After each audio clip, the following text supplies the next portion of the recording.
Hey, all you literary legends and luminaries. I'm Julie, and welcome to another episode of Booksmart. Today's book is one that is old, yet new again, thanks to recent events. It's Christopher Darden's In Contempt. If you don't recognize the name or the cover, you probably weren't alive in the 90s, but you might recognize this guy on the back through the bright red font.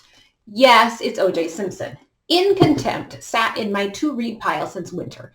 By now, I think I have read everyone's book on the subject of the O.J. Simpson trial except Marcia Clark's, which if I find it at a used bookstore, I will purchase it.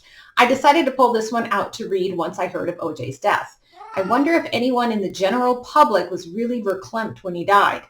In case you are unaware, the O.J. Simpson trial was the trial of the universe. If you watch the Johnny Depp and Amber Heard trial, you might have a taste of what the O.J. Simpson trial was like, but you would have to multiply the Depp and Heard trial by about 1 million to attain the phenomenal level of the O.J. Simpson trial. For 8 months, every single network, as well as all the news stations, cover the trial day after day. It was more riveting than The Young and the Restless, which you couldn't watch anyway. I feel for the sake of full disclosure that I should share that I believe, straight from the start, and the evidence shows that O.J. Simpson did it. Yes, Mark Fuhrman was a racist cop. Yes, there were many examples of sloppy evidence gathering and police work, no question about it. But only one person out of 6.8 billion could have killed Nicole Brown Simpson and Ron Goldman, and it was O.J. Simpson's blood all over the crime scene and in his Bronco and at his home. Christopher Darden was the prosecutor. I'm going to call him the second in command right behind Marcia Clark, whether that is accurate or not. I don't care. Darden was a topic for news outlets, especially when Simpson's lawyer, Johnny Cochran, turned this into a trial about race rather than murder. And it was Darden who had O.J. try on those infamous gloves. If it doesn't fit, you must acquit. Cochran was excellent at creating catchy phrases that will forever remain in our popular culture. I remember how Darden was dragged through the media. In all honesty, I thought the prosecution made several bad calls, but Darden seemed a particular target for criticism, so I was curious what his book would reveal about the case.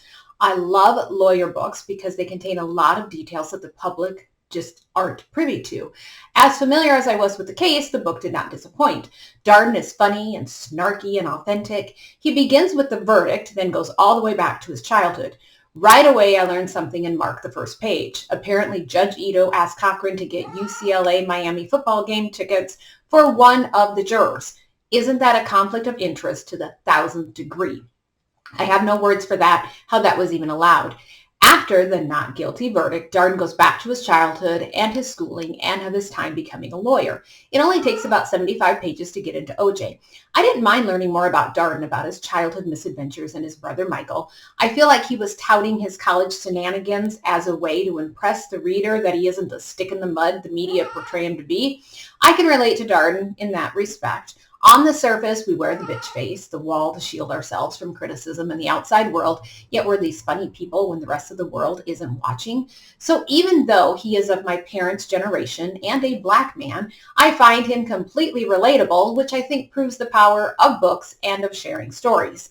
Maya Angelou's poem, Human Family, works well here. We are more alike than we are unalike. I'm not going to rehash the trial of the century for you. Instead, I will focus on the stuff that I learned a lot about from Darden's perspective. First of all, Darden was assigned to A.C. Collins, the infamous bestie of O.J., who drove the white Bronco, which was not O.J.'s Bronco, which had already been seized by police, but A.C.'s Bronco. And they were attempting to charge A.C. with harboring a fugitive with a means to escape. When they search A.C.'s Bronco, which at that time had been impounded, Darden and his fellow detectives are shocked at what they find inside. Let me read it to you because his shock is well written. We walked through the gate. To the left was a set of 3 wooden steps leading onto a porch and into an office. Arse walked into the office and came out a few minutes later. He nodded to the left and we walked over to an unlocked garage door and peeled it open. Inside was Al Cowling's Bronco, the second most famous sport utility vehicle in the world. It was 2-door and white. I was surprised at how big it was. Floating alone down the 405, it had looked so small. I looked through the tinted rear window first at the cargo area without touching the Bronco. Jerry was snapping on a pair of rubber gloves when I walked around to the passenger side. He opened the door, reached into the glove compartment, and removed some papers. There was also a brown paper bag in the Bronco, stuff that had been recovered from the passenger side floorboard. Inside the bag, neatly folded, were 4 extra-large white T-shirts, an extra-large white polo shirt, a gray undershirt, a Motorola telephone charger, and 2 gas receipts from June 15, 1994. My mouth fell open.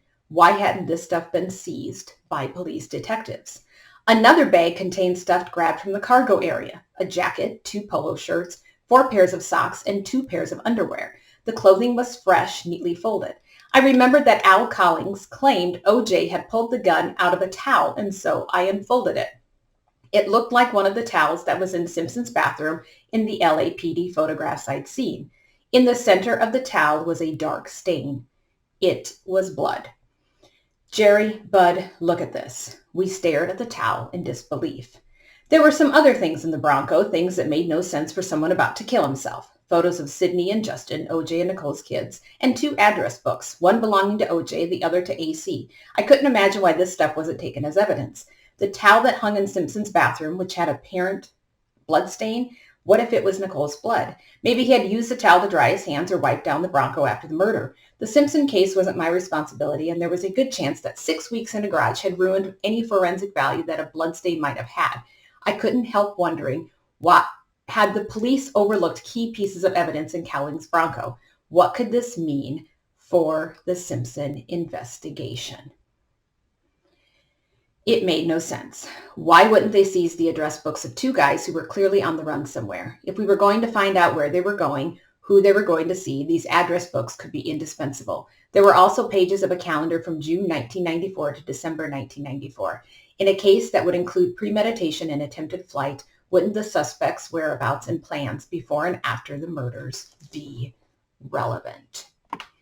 This just makes me cringe. Here's a double murder with the prime suspect a celebrity, and the investigation is not the least bit thorough and careful. What in the world happens when just the average person is murdered without a celebrity as a suspect? The second topic Darden sheds light on was regarding race. Yes, I know the jury was motivated by the Rodney King beating to seek revenge on the not guilty verdict for all the white cops who beat King. I knew that Simpson was criticized for not being more involved with the Black community. And I knew that Cochran was most definitely playing the race card, and even knew that Robert Shapiro, O.J.'s original attorney, was not a fan of Cochran's by the end of the trial. What I didn't know was how Darden became the target of racist hate. He was spit on and received threatening phone calls on a daily basis. What is wrong with people? Darden blamed Cochran for the hate slandered upon him, although later in the trial, Cochran also received threats against his family. Darden showcases well how everything was a focus during the O.J. Simpson trial except what it should have been focused on, the 2 people who were brutally murdered. I'm going to read you a part about ice cream. Yes, ice cream. I don't remember the part about the ice cream during the trial. My mom religiously watched the trial day in and day out, and I wish I could ask her all these details because she would have remembered, but my mom died 15 years ago. The ice cream debate is regarding how fast it might have melted, because according to some people, if that could be decided, then we would even narrow down the time frame of death even further. But here's the bit about the ice cream, which Darden writes about, and it's an incredibly powerful passage. It says, so he has people writing in, and they're all commenting on what could happen with this ice cream. It was times like that I realized I had no idea where this trial had come from. It was so far removed from reality, even in Los Angeles, that it was all I could do to come to work every day. There is so much to think about during a trial without imagining the whole world watching over your shoulder, shaking their heads when you misspoke, cursing you when you screwed up.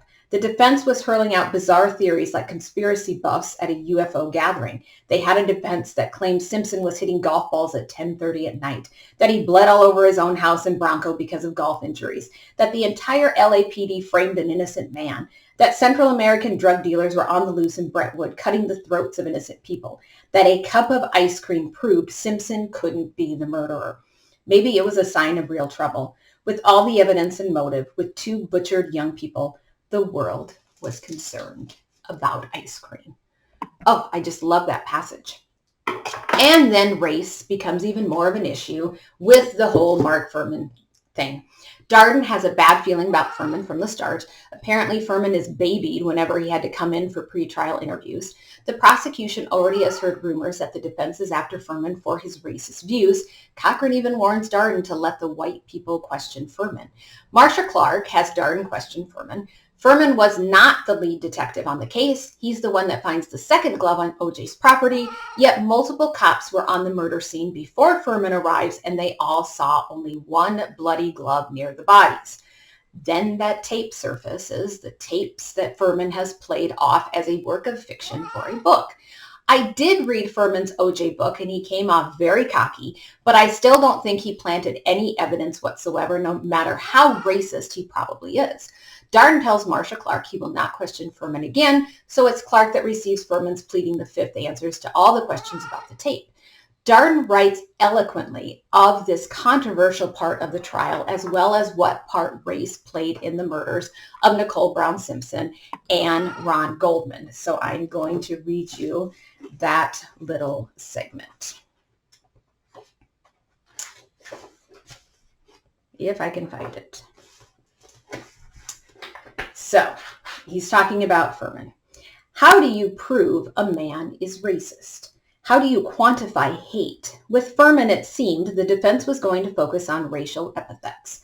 Did he use the N-word? And if so, how often? I would have to argue that the epithet was inadmissible, that its relevance, its probative value wasn't worth the anguish it caused those jurors. Its prejudicial value. Thankfully, I didn't have to argue that Fuhrman wasn't a racist. I was going to argue that Fuhrman's beliefs had nothing to do with the deaths of Nicole Brown Simpson and Ronald Goldman. This was the difference between words and action. Nothing could compare to the brutality of those two murders. How many times must Fuhrman say the N-word before his transgression was the moral equivalent of 2 homicides? I believe that any defendant has the right to question police officers about racial bias, assuming there was some possibility that the bias had a connection to the case. In this case, it didn't. Fuhrman had made no racist statements or actions in this case and had no opportunity to plant evidence or somehow violate Simpson's civil rights. He was just one of 14 detectives at the scene, and even if they'd all conspired to frame Simpson, they still couldn't have done it.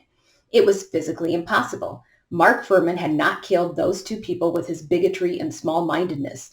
O.J. Simpson, the evidence demonstrated, had killed them with a knife that he drew viciously across their throats. Another aspect of Darden's experience that I don't think the general public appreciated was how he and Marcia Clark were under microscopes every single day. They had so much airtime, so much it would make the Kardashians jealous. They were on multiple networks for hours every single weekday, not to mention all the rehashing all the other news shows and talk shows compiled every single day. Darden said he was like a celebrity and even received letters from celebrities. But how all of that was also intense pressure. Prosecutors aren't trained for such attention. Defense attorneys with celebrity clients are, but not prosecutors. Imagine you are prosecuting a murderer and everyone is criticizing every single thing you say or do, and you're being threatened at the same time. Marcia Clark was beaten in the press for her perm, that I remember, but Darden also shows the reader how her ex-husband used the pressure of the trial to file for full custody. These people had lives outside the trial. Darden's brother, Michael, was diagnosed with AIDS and was a drug addict, yet the media and the public turned them into caricatures. Darden and Marcia Clark became very close friends. I think they even had a romantic relationship, but Darden comes right out and says he isn't sharing any intimate details, which is fine. I think it's delightful all the same. And the snafu with the gloves. Darden wrote that either the defense was going to have OJ try the gloves on or the prosecution needed to beat them to it. Marcia Clark was against it, but Darden wanted to do it. Darden revealed that Cochran wanted the camera shot from far away to avoid a performance. Interesting word choice. In case you never saw it, here's OJ trying on the gloves.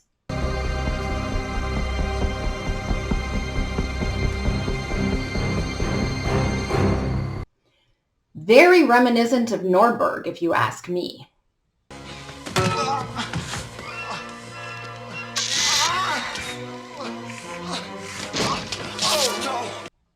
It was later revealed that OJ's agent told him to stop taking his arthritis medication, so OJ's hands were swollen and the gloves would have no chance of fitting.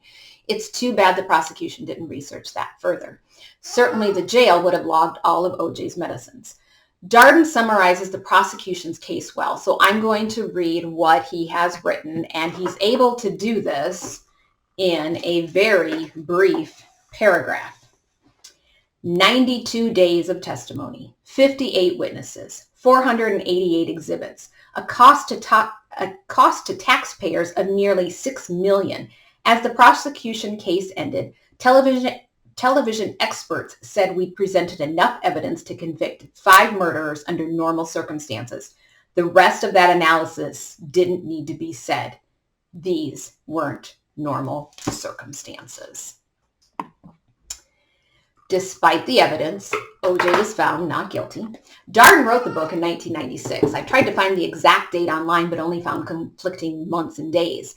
Considering the verdict came in on October 3rd, 1995, Darden set to work on the book pretty soon after the trial to have it for sale the following year. But maybe that's where Jess Walter, the other writer, came in. I've always wondered how much the celebrity name is actually written.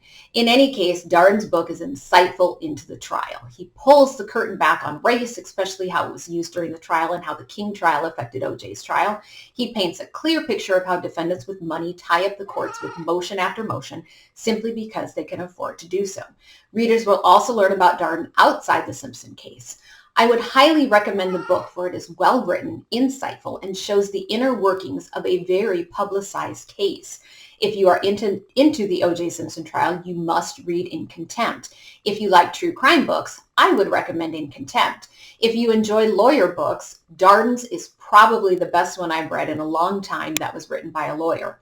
If you're a fan of the 1990s, In Contempt reveals a significant slice of the decade, one that will forever make the top 10 lists of 90s events. Justice was not served during the O.J. Simpson trial, but with O.J.'s downward spiral afterward and how he ended up in jail anyway, well, even O.J. couldn't outsmart karma. Thanks for watching. As always, my goal at Booksmart is to get a little bit smarter, one book at a time.